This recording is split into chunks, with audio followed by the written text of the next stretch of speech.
Randonneuses, randonneurs, bonjour. Et bonjour à tous. Bonjour aux amis de Rive 54 qui nous suivent sur cette chaîne. Aujourd'hui, avec mon ami Romain, nous allons vous faire découvrir le long de l'Autun, un cours d'eau français qui est surtout dans le département de la Meuse et la Meurthe-et-Moselle. Et il démarre ici, nous sommes ici à Aix-Grand-Recours, et dans la plaine de la Wavre, dans la Wavre qui est cette plaine assez connue, surtout pendant la Première Guerre mondiale. Et c'est ici aussi qui démarre en Meuse, sous les côtes de Meuse, et qui se dirige sur la Meurthe-et-Moselle, et ça va même jusque dans les Vosges. Alors nous voici, c'est la source ici en plein Gandreville. Alors c'est la commune de Gandreville-Aix qui a été créée en 1811. C'était deux communes indépendantes et qui se sont rassemblées. Et c'est le départ du cours d'eau l'Autun que nous allons vous faire découvrir aujourd'hui. Alors ça fait 67 km de longueur et elle part de la Meurthe-et-Moselle, elle se dirige vers la Meuse et ensuite elle fait une incursion en Meurthe-et-Moselle et de nouveau en Meuse. Et elle se jette dans la Chiers à Montmédy. Ici c'est l'église dédiée à Saint-Sébastien à Gandrecourt, et la chapelle que nous avons vue tout à l'heure, c'est la source de l'Autun, la chapelle Notre-Dame de l'Autun. Et nous voilà la voir du XVe siècle. Il a tenu le coup quand même. Oh là, beau petit lavoir. Il n'y a plus beaucoup d'eau. Ça va arriver, il va pleuvoir, il n'y a plus beaucoup d'eau. Une belle charpente. C'est beau. Beau petit lavoir à Gandrecourt, en Meurthe-et-Moselle.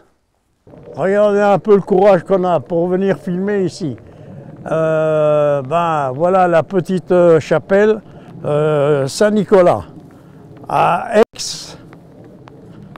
Alors Aix, dans le village d'Aix, et puis c'est Aix-Gandrecourt. Oh, c'est bien Saint-Nicolas, avec les petits-enfants à ses pieds. Voilà, c'est vraiment une petite curiosité à découvrir dans ce secteur. Alors, cette chapelle a été créée par la municipalité d'Aix le 27 avril 1900. Alors voilà, on suit le cours d'eau, l'Autun, et nous voilà ici sur le pont d'Affléville. Affléville, un petit village de 178 habitants. Ce qu'on appelle ici Affléville, le château, et c'est une bâtisse qui date du XVe siècle, et c'est devenu un ensemble agricole à notre époque. Nous sommes devant la mairie d'Affléville. Cette mairie, comme beaucoup dans la région, a été incendiée par les Allemands pendant la Grande Guerre en 1914. Et l'église mairie-école fut reconstruite en 1922-1923. C'est des petits villages qu'on peut découvrir, c'est joli. Et il y a vraiment des belles bâtisses, des anciennes fermes. Il y a même une gargouille en haut, là-haut, qui plonge. Et c'est bien reconstruit, bien refait. Là, on voit le clocher du village, le village que nous venons de quitter. Et on voulait vous faire voir la transition entre un village rural et les cités minières. Parce que devant nous, c'est Joudreville et du côté gauche, c'est Bouligny.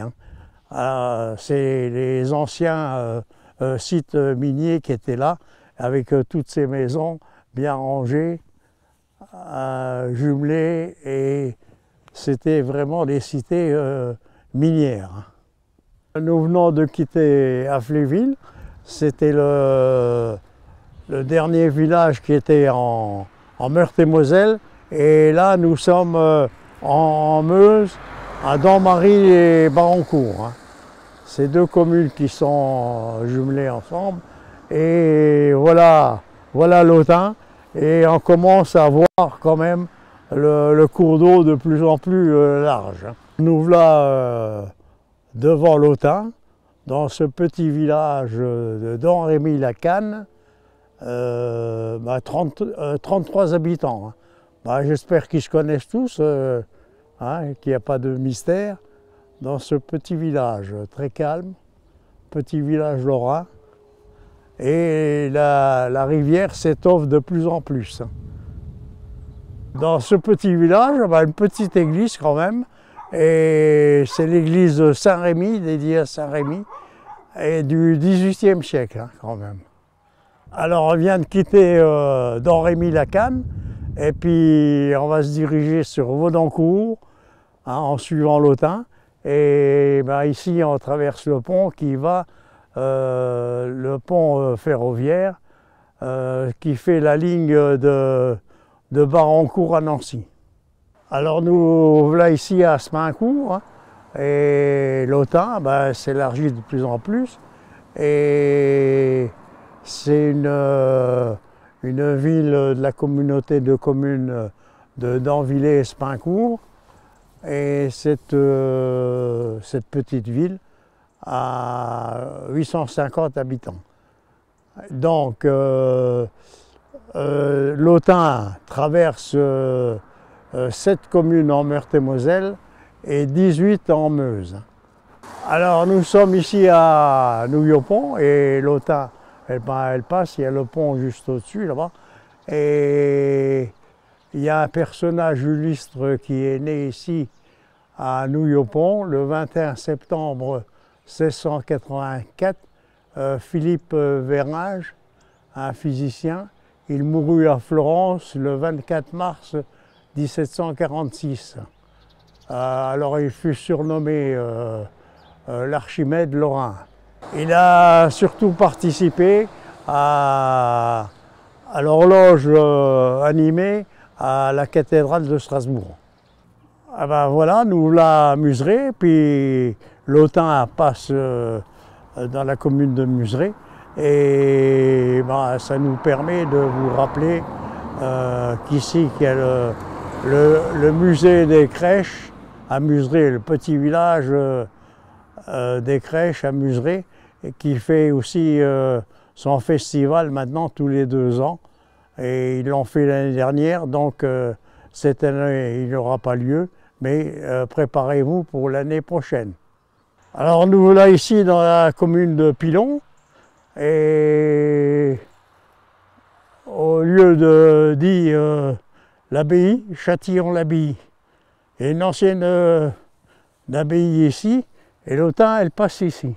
Alors ici il faut s'imaginer l'hiver, ou par temps vraiment pluvieux, quand il a plu pendant une paire de jours, l'Autun déborde complètement, et tous ces champs-là sont inondés. Et même de l'autre côté, c'est inondé. Et jusque Marville, l'Autun déborde tout le temps. Voilà, nous sommes ici à Sorbet. C'est un petit village que je prends toujours en exemple, parce que il y a une époque, vers 1900, il y avait dans ce village, il y avait toutes des fermes, et on appelait ça les usoirs. Ce qu'il y a entre la route et puis les maisons, c'était les usoirs. Et il y avait chaque petite ferme avait son tas de fumier. Et les plus grosses fermes, c'était là qu'il y avait le plus gros tas de fumier. Et bon, tout ça, ça a disparu. Et puis maintenant, on a fait des pelouses devant les les portes, et c'est quand même plus agréable et plus hygiénique quand même. Hein. Parce que vous passiez dans le village, eh ben, vous voyez les tas de fumier devant les portes. Hein. Et dans tous ces petits villages, il y avait beaucoup d'agriculteurs. Ils avaient tous des petites fermes avec 5-6 vaches et 50 hectares, ça leur suffisait. Mais bon, quand il y a eu l'éclosion de la sidérurgie à Longwy et dans la région, ils étaient bien contents de venir travailler dans les usines. Mais il fallait faire double journée, on s'occupait du travail de l'usine et ensuite l'après-midi ou la soirée, ils s'occupaient de leur ferme et de leurs vaches, de leurs bêtes. On va s'arrêter là pour aujourd'hui, hein, parce que bon, la pluie commence à venir et puis on est quand même à un carrefour de l'Autun, ici à Sorbet, ce qu'on appelle le gué. Hein, parce qu'en été, quand il n'y a plus trop d'eau, eh ben, on arrive à passer au gué. Et ce fameux pont, eh ben, c'est la municipalité avec les jeunes pendant les vacances qui ont créé ce pont. Hein, un beau petit pont. Alors, vous allez sur votre droite, vous allez sur Saint-Laurent et sur votre gauche, il y a un sentier qui vous amène à Châtilly-l'Abbaye.